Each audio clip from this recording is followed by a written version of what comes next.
apostila de vocês. E para o restante das outras 5 igrejas, ele escreve só o vencedor.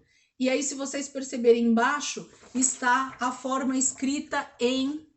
Deixa eu ver se eu consigo chegar aqui na tela. Será que consegue focar? Tá vendo ali, ó, que ele tem um T na frente? É a forma escrita no grego. Dá para ver, Aninha, quando eu coloco na tela? Não? Não? Então, vamos lá. Então, embaixo do ao vencedor e embaixo do vencedor aí, vocês podem ver que tá escrito em grego, tá? Então, ao vencedor é escrito de uma forma e o vencedor é escrito de outra forma aí, tá? Então, tem essa diferença na escrita no original do grego. E isso faz diferença no texto, no final das contas, a gente vai perceber isso. Logo embaixo desse ao vencedor, bem aqui, ó, no final do quadro, tem uma identificação aí de uma seta. Essas duas igrejas, Esmirna e Filadélfia, elas é falado que elas vão sofrer uma certa tribulação. A gente vai identificar isso nas cartas também. Uma tribulação de 10 dias e que vai receber a coroa. Tá lá no capítulo 2, versículo 10. A igreja de Esmirna é falado isso para ela. Uma tribulação de 10 dias e ela vai receber a coroa. No versículo 2, 10. E depois lá a igreja de Filadélfia, ela também recebe essa mesma palavra. Vai vir uma provação que virá sobre a terra, tá lá no capítulo 3, 10, para ela então perseverar para manter a sua coroa. Então essas duas igrejas, elas recebem esse alerta sobre a questão de uma grande tribulação sobre elas, ok? Mas para elas manterem a coroa.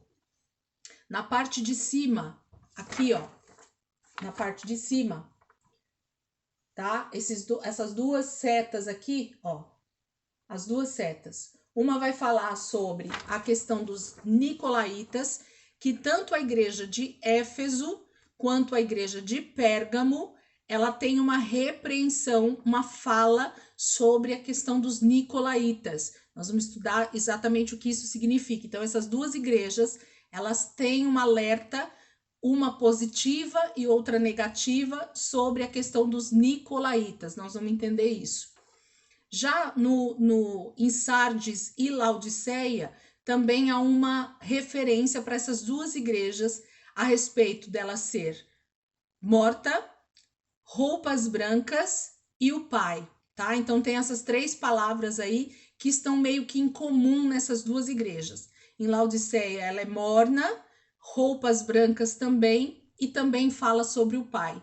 Então a gente percebe que existem similaridades entre essas duas igrejas, também falando sobre essas duas questões aí. Nós vamos perceber essas falas. E essa última aqui, referência, ó, esse cruzado aqui de setas, tá vendo?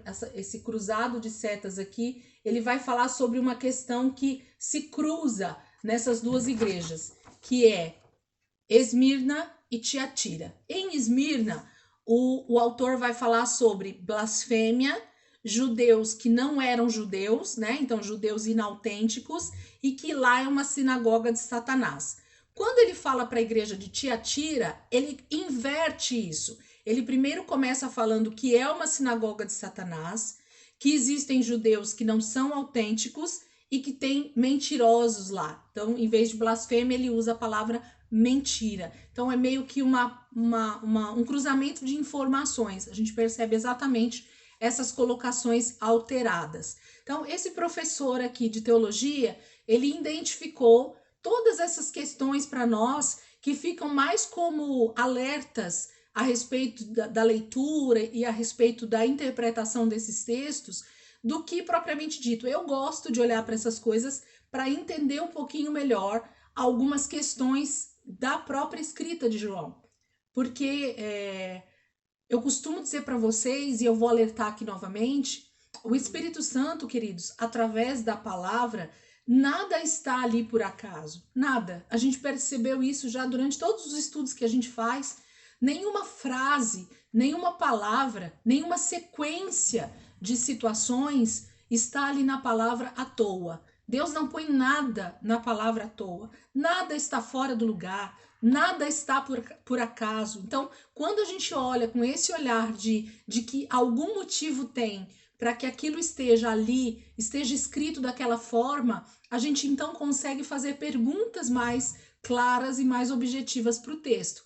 E a gente vai conseguir então extrair maior conhecimento, maior reconhecimento do que a palavra está querendo dizer para nós mesmos. Então a gente precisa se atentar para isso, ok? Vou só terminar essa página 14. Olha o que ele escreve aí para nós. Ler todas para entender cada uma. Foi o que nós fizemos. Ler cada uma para entender todas. Ler todas como se fosse uma. Ler cada uma como se fosse a única. Isso eu gosto bastante. Vocês vão entender por que ele põe isso e eu também acredito que seja dessa forma. Entender a arte da construção como ferramenta de comunicação, ênfase e significado, forma e função. Então, até a forma com que o próprio Deus cria uma estrutura de escrita, de frases, de colocações, como nós acabamos de falar, faz toda a diferença para aquilo que Deus quer comunicar com a sua igreja, ok? Então, mais uma vez enfatizando, não está aí por acaso nenhuma das frases que estão nessas cartas. A sequência de cartas não está por acaso aí dessa forma.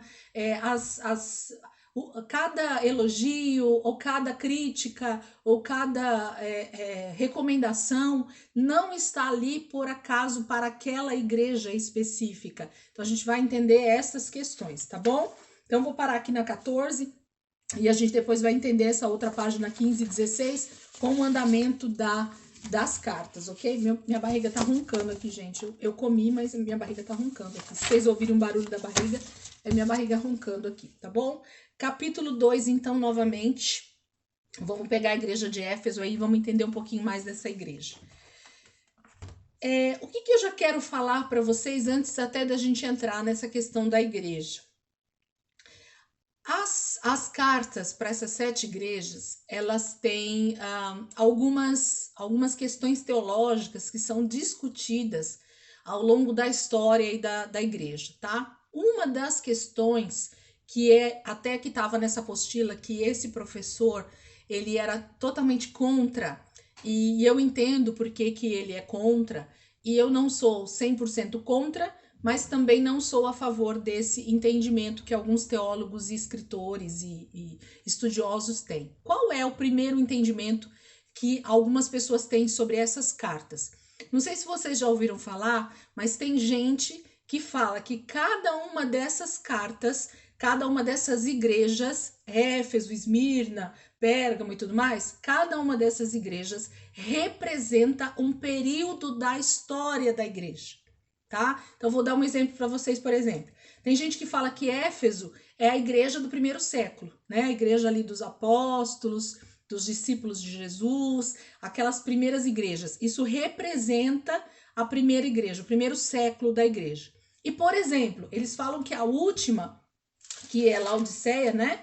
Eles falam que Laodiceia é a nossa geração, é a igreja do século 19, 20, 21, é a igreja do final dos tempos, né? Então, eles têm a mania de citar isso, né? De falar esse tipo de exemplo, né? Eles dão esses exemplos. E os estudiosos que falam sobre isso, se você pegar algum livro, ou se você pegar algum estudo sobre isso, você vai perceber que se encaixa nisso. É extremamente interessante, porque se encaixa dentro da história. Eles vão falar que, por exemplo, eu não me lembro a sequência, porque eu não estudei isso, porque eu não acredito que seja exatamente isso, mas também não descarto. Mas, por exemplo, eles falam que a igreja de... não sei se é Tiatira ou Sardes, acho que é Tiatira. Eles falam que é a igreja da época das trevas, da igreja romana, né? Da igreja católica, quando ela toma conta de todo o Império Romano. Então, eles vão citando exemplos e situações que fazem a gente acreditar que realmente cada uma dessas igrejas, Deus estava dando uma carta para cada uma delas e que elas então iriam tipificar igrejas ao longo da história, ao longo da igreja mesmo, ao longo da história da igreja, desde o primeiro século até a volta de Cristo. Então, essas igrejas iriam representar esses períodos que a igreja foi passando. Lisângela, por que você não acredita que isso seja uma verdade? Eu vou pôr aqui para vocês, porque vocês podem já ter ouvido isso. Quem já ouviu falar que a igreja de Laodiceia é a igreja que nós vivemos hoje? Só para eu entender se vocês têm... Alguém? Levanta o dedinho aí para mim, aí, para eu ver. Vocês, né? Já viram em pregação? Os pastores, né? O pessoal que prega aí falando assim, a igreja dos últimos dias é a igreja de Laodiceia, que é uma igreja morna. Vocês já ouviram isso? Já, não já? Então, assim, a gente ouve muito isso, trazendo essa alegoria para as igrejas, falando que cada igreja aqui de Apocalipse representa um tipo de igreja que já aconteceu na história. Quer falar, pastor? Elisângela, apareceu uma mensagem aqui escrito assim: a tua chamada terminará em 5 minutos. Então, vamos parar aqui? Será que vai desligar mesmo? Será que vai entrar nessa questão igual era no Zoom? Eu não vi isso, gente. Se acontecer, podem ficar aí quietinhos, me deem aí um minuto, né, no máximo. Eu crio outro link, já mando para vocês e entra todo mundo de volta na sala, tá? E aí depois eu e o pastor Toninho a gente olha para ver se realmente o Google Meet agora vai passar até algum tipo de tempo, né, para ter a aula, como é no Zoom. O Zoom, ele tem um tempo que é gratuito, e se você quiser realmente ter uma aula sem interrupções, aí você tem que pagar por esse aplicativo. Então, até aqui, o Google Meet não tinha isso, né? Você podia passar 5 horas falando aqui com ele que não tinha esse problema. Mas pode acontecer de em algum momento o aplicativo querer cobrar, né? Então, a gente fica de olho. Se cair a aula, vocês podem ficar quietinhos que eu já mando outro link e entra todo mundo e a gente continua, tá bom? Então, porque vai dar 1 hora mesmo de aula, né? Pode ser que eles não estejam permitindo mais que a aula fique quantas horas quiser, tá bom? Então, se acontecer, vocês ficam, a gente volta a chamar aí. Então, a gente ouvia e ouve até hoje em muitas pregações essa questão de comparar a igreja, uma igreja específica, né, com uma igreja daquele tempo. Então, hoje, em algumas pregações, a gente percebe alguns pregadores citarem que a igreja do século XXI é a igreja de Laodiceia. É uma igreja morna, é uma igreja rica, e eles citam isso dizendo que essa é a igreja dos últimos dias. Mas a pergunta que eu faço para vocês, acreditando e crendo e nos meus estudos vendo que isso não seria possível, por quê? Porque, na verdade, primeiro, Jesus estava escrevendo, pedindo, né, para João escrever cartas naquele momento da história, que só localizando vocês de novo, nós estamos aqui mais ou menos no ano 95, 96, depois de Cristo. João está exilado na ilha de Patmos, ele está simplesmente preso por pregar o evangelho. E então Jesus vem com essa revelação, leva ele em espírito a ter toda essa revelação e dá a direção da escrita dessas cartas para essas 7 igrejas. Então Jesus primeiro se apresenta para João como aquele que nós fizemos o desenho, né? Que é o leão da tribo de Judá, aquele que vai vir com juízo sobre a terra, com toda aquela beleza e formosura que nós desenhamos, ok? E aí ele diz, João, agora que eu me apresentei para você, que você sabe quem eu sou agora, não aquele Cristo que você conheceu lá em Nazaré, lá em Jerusalém, que foi morto, cordeiro, quietinho, mas agora eu sou realmente aquele que vive para sempre.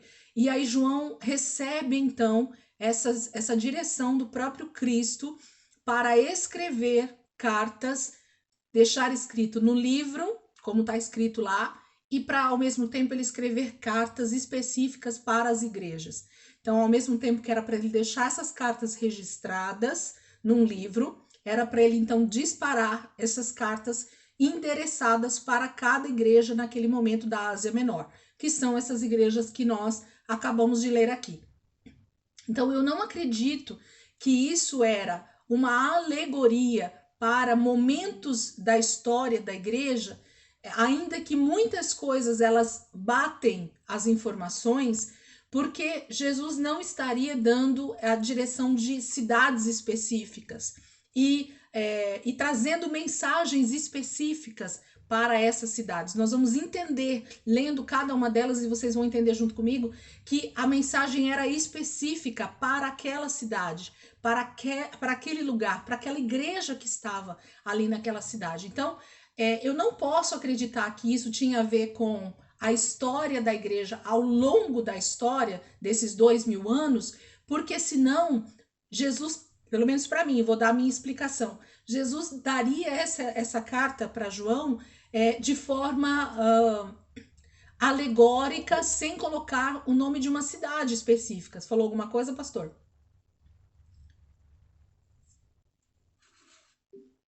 Encerrou mesmo.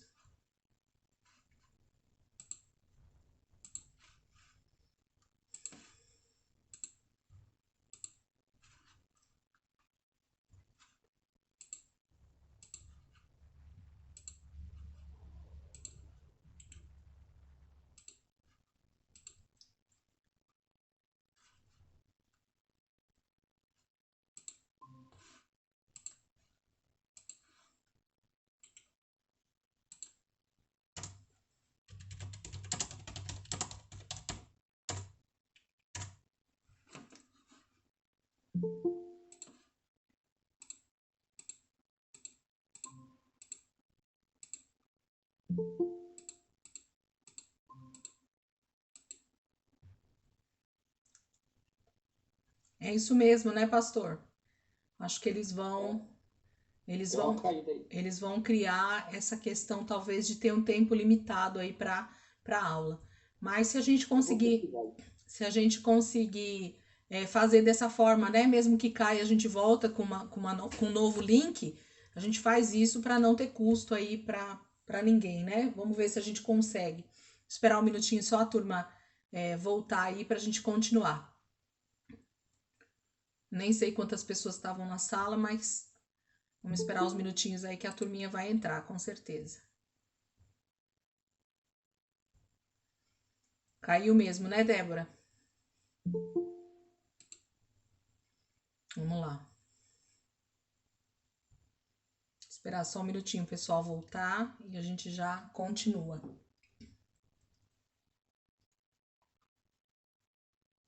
Deu 1 hora e caiu, né? Oi? Deu 1 hora e caiu. Exatamente, Rê. Eu acho que vai... Então, se for acontecer isso, Elisângela, você vai programando aí o relógio, aí faz uma parada técnica. Até para tomar uma água, ir no banheiro, né? Sim. Pede 3 minutos e volta. A gente faz isso. Recreio, É recreio, ô Glória! O recreio tem que ter café, tem que ter um bolo gostoso nesse inverno. Bolo de milho da Dona Cléo. Ai, que delícia, Jesus. Ajuda ela, Pai. Não é fácil, não. Nós estamos precisando fazer uns café aí para esse bolo rolar, hein? Para a gente comer esse bolo. Faz tempo que a gente não come esse bolo. Vamos lá, gente. Não sei quantas pessoas estavam na sala, mas eu acho que tinha só mais alguns aí. Aninha voltou. Esperar um minutinho. Ou vamos voltando. Vamos continuar aqui. Então, o que eu estava falando para vocês? Que eu não acredito que seja cartas específicas para épocas da história da igreja ao longo desses 2000 anos, porque senão Jesus traria esse simbolismo, essa alegoria, não com cidades específicas naquele momento e nem com particularidades tão grandes naquele momento também da história. Então, a carta estava sendo escrita no ano 96 depois de Cristo. Então, essas cartas, obrigado, Cíntia, essas cartas estavam sendo escritas no ano 96 depois de Cristo. Vamos sempre nos localizar. Deixem essa data sempre escrita em algum lugar, porque faz toda a diferença o entendimento para a gente. Então, as cartas estão sendo escritas no ano 96 pelo apóstolo João, às 7 igrejas na Ásia Menor, que é essa pontinha ali da atual Turquia. Essas igrejas, elas estavam já funcionando, vamos dizer assim, né? Elas estavam caminhando já mais aproximadamente quase 50 anos, tá? Porque se vocês lembrarem dos nossos estudos de Atos dos Apóstolos, se vocês voltarem um pouquinho no tempo aí, vocês vão perceber que cada uma dessas igrejas, elas estão envolvidas nesse mapinha aqui que a gente estudou bem ele no estudo sobre Atos. Por que que eu falo isso? Se vocês voltarem para esse mapa ele mostrava exatamente o Império Romano, né, que era o último império que a gente tinha estudado, que é dentro ali do contexto de Atos, e são as viagens, principalmente as viagens missionárias de Paulo, né? Então a gente tem ali todo aquele roteiro do livro de Atos, onde Paulo ele vai navegando com os seus discípulos, com João Marcos, depois com Timóteo, com Áquila, né? Com toda essa turma, ele vai navegando e ele vai implantando igrejas. E essas igrejas que aparecem aqui no livro de Apocalipse, que João está escrevendo cartas para elas são essas igrejas que foram então implantadas, foram geradas pelos apóstolos, pelos primeiros discípulos, né, de Jesus, pelo apóstolo Paulo, por Pedro ou por outros discípulos, Timóteo. Então, esses homens trabalharam durante esses quase 50 anos em prol do crescimento dessas igrejas. Essas igrejas, então, elas já estão caminhando com Cristo há aproximadamente 50 anos. E nesse momento, onde o último discípulo, que é João, ainda está vivo, Jesus então aparece para ele e pede para que ele escreva essas cartas para essas igrejas específicas, trazendo então esses alertas, esses elogios e tudo o que a gente vai ver em cada uma das cartas. Então percebam que para mim, eu estou falando para mim porque é o entendimento que eu consigo ter. Eu não consigo ver Jesus escrevendo cartas direcionadas para igrejas daquela época e dizendo assim, olha, leiam essa carta aí na igreja de vocês, mas saibam que não é bem para vocês essa carta. Essa carta é só para eu dar um simbolismo, uma alegoria de tipos de igreja que vão surgir ao longo da história da igreja até Jesus voltar. Entende o que eu estou querendo dizer? Como é que eu recebo uma carta hoje de Jesus me trazendo um alerta, me trazendo elogios sobre a minha vida pessoal, mas aí no final das contas alguém vem, estuda isso e diz, não, Elisângela, não era para você aquela carta. Essa carta é para os seus netos, para suas futuras gerações, que eles vão passar por aquilo que você está passando hoje e eles vão entender. Então, assim, não consigo muito ver esse entendimento que esses estudiosos têm, que eles fazem essas comparações, tá bom? Então, por isso que eu não vou trazer essas comparações para nós aqui no nosso estudo, porque eu não vejo coerência. Mas se vocês lerem alguma coisa a respeito disso, vale a pena ler, estudar, e se quiser ter esse entendimento, não há problema nenhum. Mas eu não consigo ver essa questão aqui para nós, tá bom? E outra coisa que eu quero deixar bem claro para nós aqui já de início nessas cartas. Por que a gente deve ler todas, como o autor aqui, esse teólogo, esse professor de teologia, ele escreve, que eu gostei bastante na página 14, 15, né, que eu falei para vocês aqui no finalzinho, ele coloca assim, ó, ler todas, pode falar, pastor? Alguém falou alguma coisa aí? Não, né? Eu só falei 14. 14, obrigada. Página 14, ó. Ler todas para entender cada uma. Ler cada uma para entender todas. O que ele quer dizer com essa primeira frase que ele escreveu aqui e que eu entendo bastante, eu consigo entender porque eu tenho esse entendimento a respeito dessas cartas. As cartas, as 7 igrejas, elas são uma carta para todas as igrejas. Então, na verdade, assim, existia uma direção específica para uma cidade, mas depois que essas cartas foram direcionadas a essas igrejas em especial, elas se tornam uma carta universal. O que isso quer dizer? Essas cartas passam a ser a respeito de todas as igrejas, entendem? Jesus traz uma carta direcionada para uma cidade, para uma igreja, né, no sentido de localização, de localidade, ok? Então, nós temos uma localização. Então, a carta a Éfeso, a carta à cidade de Esmirna, a igreja, no caso, perdão, a igreja de Esmirna, a igreja de Pérgamo, a igreja de Tiatira. Então, aqui em Apocalipse, a gente vê o nome de uma cidade, a gente vê um lugar específico. Mas essas cartas, elas são uma totalidade para todas as igrejas. Por isso que a primeira carta, inclusive no original, e é bom a gente saber isso, ela não foi escrita para Éfeso, ela foi escrita para a igreja.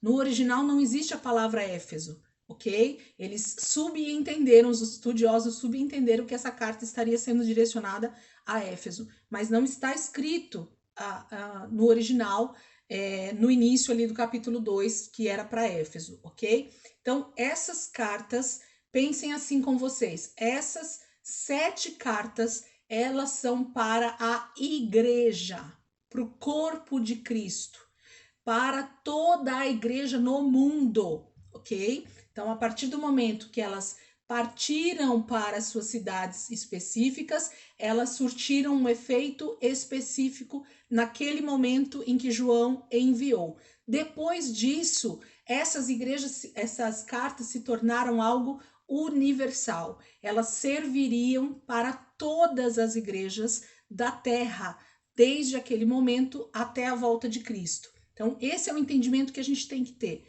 Essas cartas não são para lugares específicos e não são separadas. Elas são um conjunto de cartas para a igreja em geral. Quando a gente começar a estudar aqui, vocês vão começar a entender por que eu estou falando isso. Então, as cartas não são separadas. Elas são um conjunto para toda a igreja, ok? Por isso que ele fala para a gente ler todas, para entender cada uma. Depois ele coloca assim, ó, ler todas como se fosse uma e ler cada uma como se fosse a única. Então, não vou precisar repetir porque é o que eu acabei de falar. Se nós pegássemos essas cartas aqui e colocássemos numa só carta, né? Se fosse uma redação só, do início ao fim, igual eu li, sem separação e sem dar nomes hoje em dia para essas cartas, Tiatira, Esmirna, talvez a gente entenderia até muito melhor o que as cartas querem dizer à igreja, ok? As igrejas, né, também. A gente pode pôr no plural. Mas a gente precisa ter esse entendimento para conseguir, então, compreender o todo, compreender o que Jesus queria passar na sua totalidade, ok? Mas existem particularidades. Essa é a melhor parte de todas. É um todo, mas que a gente pode analisar as suas particularidades para entender melhor isso, ok? Então, vamos entrar dentro da igreja de Éfeso, então, que vocês vão conseguir, talvez, entender melhor o que eu tô querendo dizer com isso. Então, primeira coisa que eu queria deixar claro aqui para vocês, também, a primeira coisa é boa, já falei várias primeiras coisas, né? Primeira coisa que eu queria deixar claro aqui para vocês é o significado da palavra igreja, ok? Infelizmente, essa palavra, ela sofreu várias distorções ao longo da história da igreja, ok?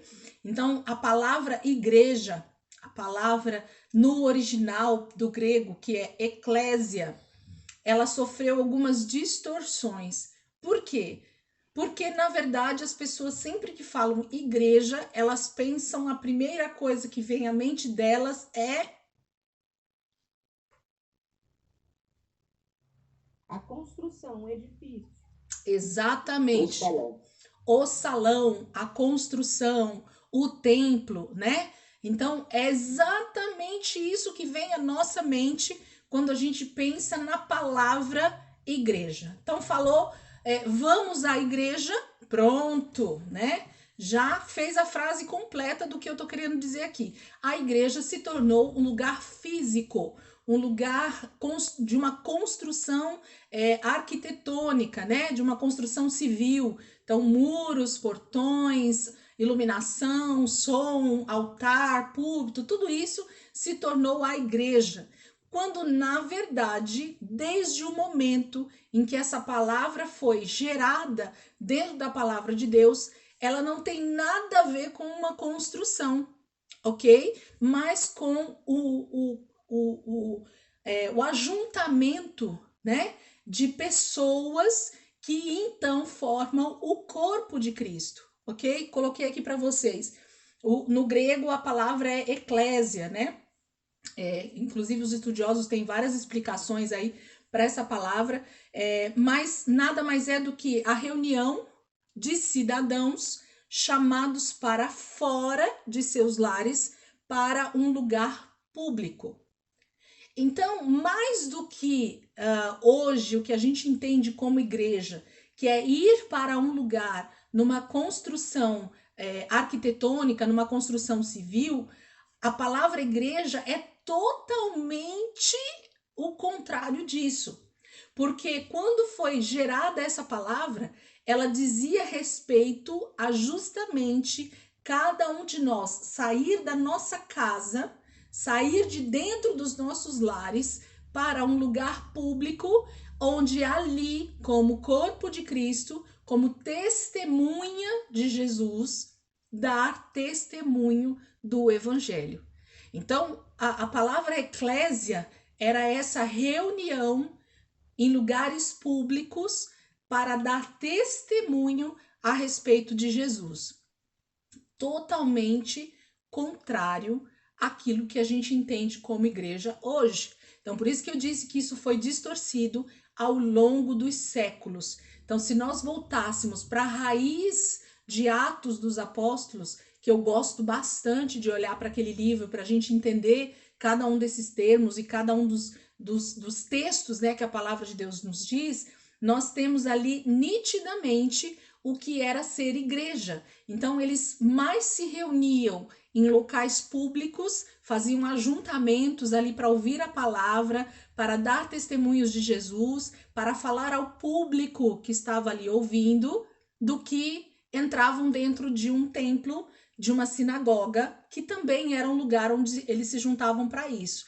Então, a palavra igreja, ela tem o entendimento e o destino de ser eu sair para fora, eu precisava sair para fora da minha casa, para fora do meu lar, e junto com outros cidadãos e junto com outras pessoas que professavam a mesma fé que eu, que tinham o mesmo entendimento que eu, então nós iríamos juntos pronunciar, proclamar o reino de Deus em lugares públicos, né? Para outras pessoas, então, terem